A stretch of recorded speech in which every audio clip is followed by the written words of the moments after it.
want? What you want? What you want?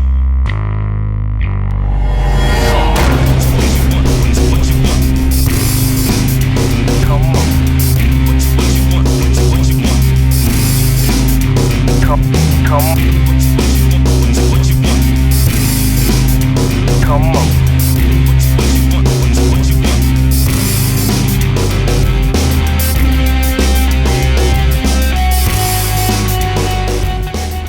Hey guys, this is P.M.R.Bonez88. And the Horror Arena Master.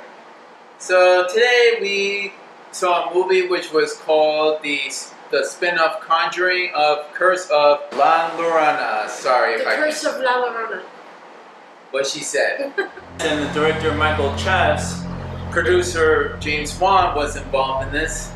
Also, James Wan will not be directing Conjuring 3. The Curse of La Llorona's director will be directing it, which is going to be very interesting when it comes out. And sorry for the AC for being on, but if you don't hear us, just try to have your headphones on. That's loud, and if you guys don't have headphones, just turn up the volume.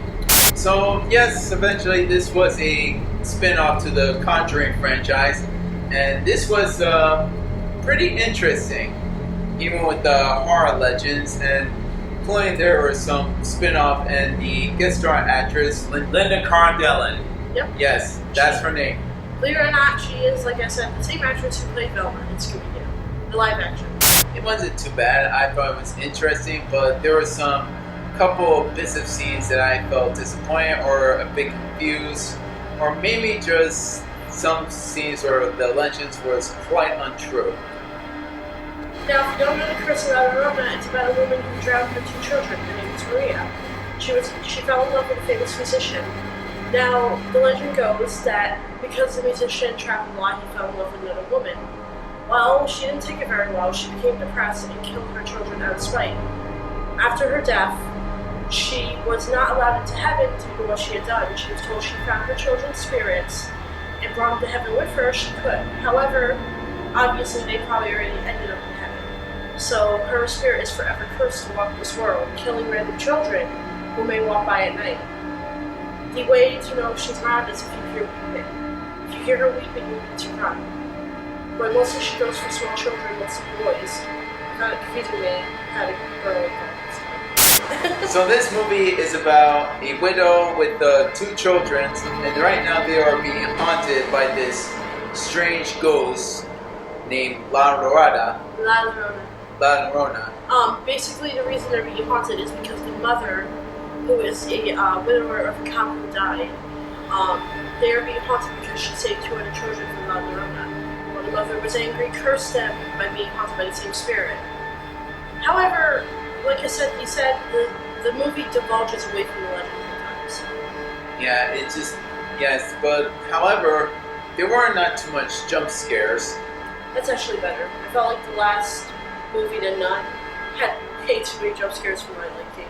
I felt like they were trying to comprise a movie of jump scares, not actual good story. However, if you've seen The Nun, even with deleted scenes, you know it's actually better with the scenes. I kind of fell asleep. No. In theaters. Oh, The Nun. I just got asleep. bored. I'm a horror fan, but too many jump scares just bore me. It was like every time. I don't know why I fell asleep. This was the first time ever since Saw 5. Oh. Yeah, that was the only last horror movie that I ever saw in theaters that made me fall asleep. Actually, the movie that made me fall asleep in theaters was The Boy, which I severely regret seeing. I know a lot of people are going to hate me for saying this. The Boy was a bad movie. It was so boring, and I hated it. Did you actually see it? Finally? The Boy? Yeah. I saw it with you. Oh, great. Sorry. I'm sorry guys, I barely had sleep. But yeah, no, I just don't like The Boy at all. I really felt like the storyline was a bit jarbled. The ending just made me what? So, yeah. Back to the movie we were trying to... Yeah, we kind of went into there. Sorry about the folks. Oh my goodness. So basically, La Llorona starts haunting the kids, and she burns each of their arms. For some reason, she keeps going for the daughter and the son. Now, in the earlier legends, she usually only goes for boys because she's trying to make up for what she did to her own sons. Usually daughters are not involved, so That's one of my complaints with the movie, that they went a little away with the legend of having that happen. She made it look like an evil spirit, when she's not that evil, really. Just more tragic. It's up to them to stop her, and the curse it will be circling around.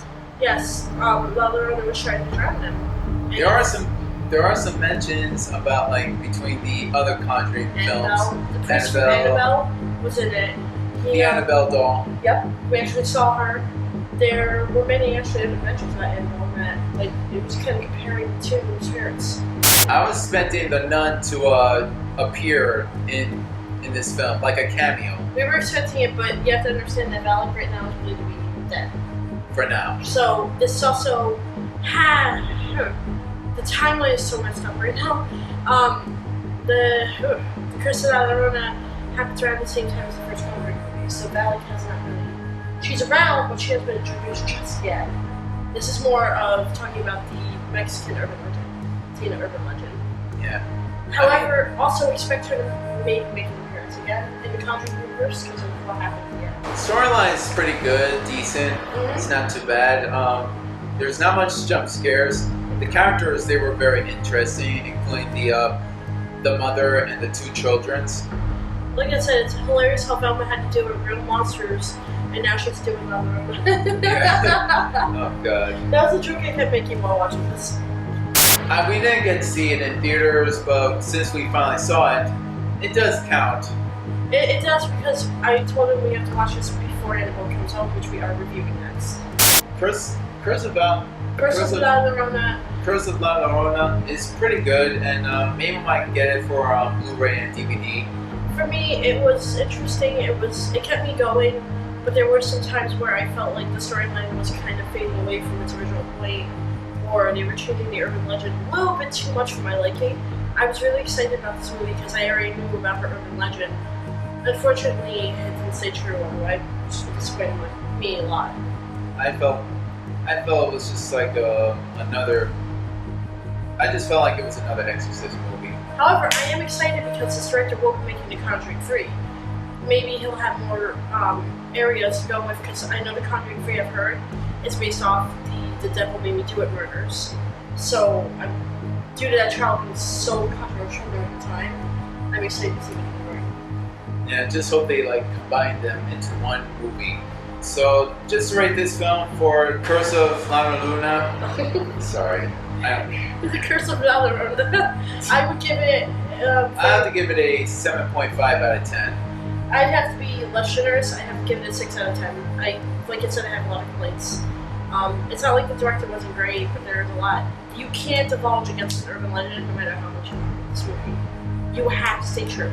Like I said before, the storyline was okay, and the characters were interesting, and maybe perhaps they could have done a little better with this movie and maybe discussed their legends. It would have been a lot better. I mean, she did mention La Llorona's legend for like a part of the film, but they divulged away from it a bit.